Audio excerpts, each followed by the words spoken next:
Hello mga kanegosyente, siguro nabasa na rin ninyo sa Facebook yung nabasa kong hugot ng mga negosyante. Ito yung buhay negosyante. Ang dami nga ang sales pero marami namang expenses.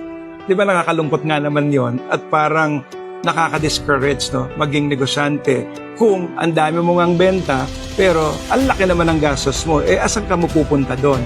So yun ang siguro dapat ma-correct nating mindset. Dahil dapat pag ikaw ay negosyante, papunta ka sa financial freedom or financial abundance. At syempre, yan ay sa pamagitan ng tamang uri ng pagnenegosyo.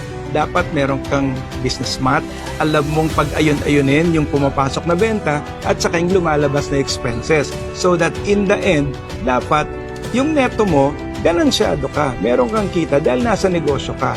Yan ang tinuturo natin sa ating mga negosyante. Kaya nga pusong ahente, utak negosyante, benta, benta, benta para lumaki yung kita natin.